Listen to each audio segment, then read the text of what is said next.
السلام علیکم خوانندگان و همه بینندگان. ما امروز همراه شما یک دو مسئله را از موادهای مرکزی ملی تستی برای خوانندگان صنف 9 همجای حل می‌نماییم. رفتیم اینک این مسئله یکم مسئله رقمی 619 بوده است، مسئله گئومتری برای صنف 9. بیایید با شرط مسئله شناس میشویم. پریمتر چهارکنجه را یابید که قله های آن در میان جایهای طرف های راستکنجه دیاگنالش 10 سانتی متر جایگیر است. برای حل مسئله پیش از همه ما اول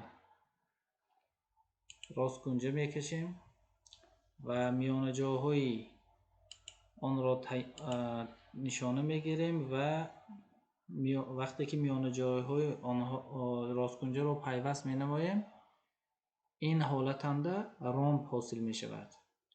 برای چی؟ برای آنکه من این یک طرف رامب که ما با x اشاره کردیم اگر یابیم، اگر موافق تئرم پیثاگور یافته می شود.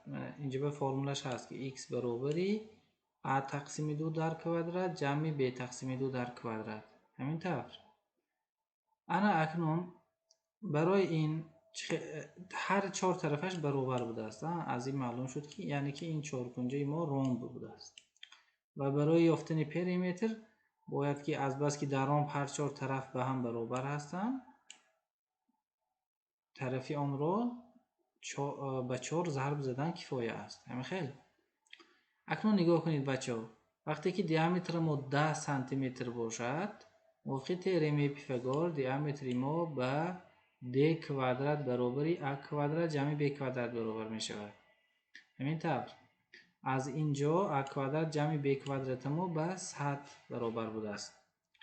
اکنون به واسطه چون از بس که این نقطه های میان جای طرف راستکنجه است، قسمی باقی مانده به نسبت طرف برابر می شود. a تقسیم 2 و بالایش b تقسیم 2.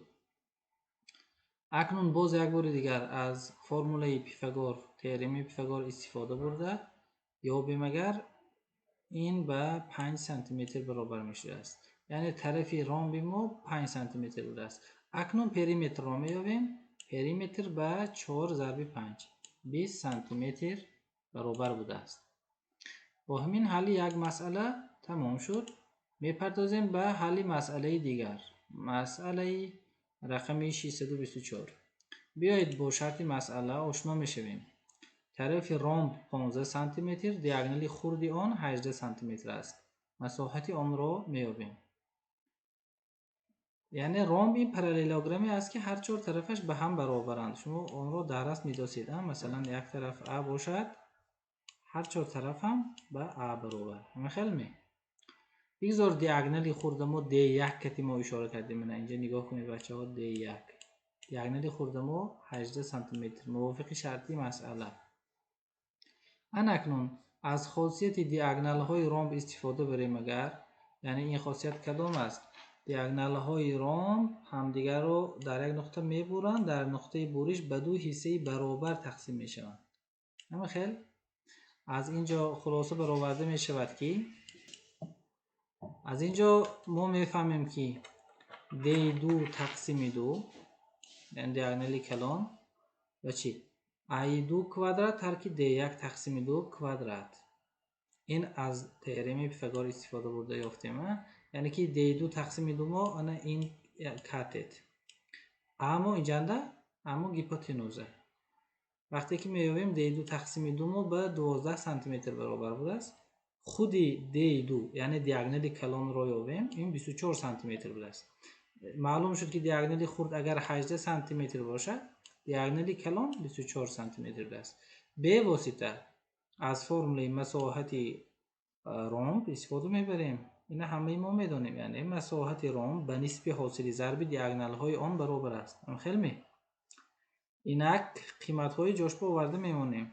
1 تقسیم 2 ضرب 18 ضرب 24 این به 216 سانتی متر کوادراتی برابر می شود. تشکر زیاد برای توجه. باوری دارم که مسئله ها برای شما مفید بودند و شما بهره برداشتید. با کانال ابونه شدن و گذاشتن لایک و نوشتن کامنتاری ها رو فراموش نکنید.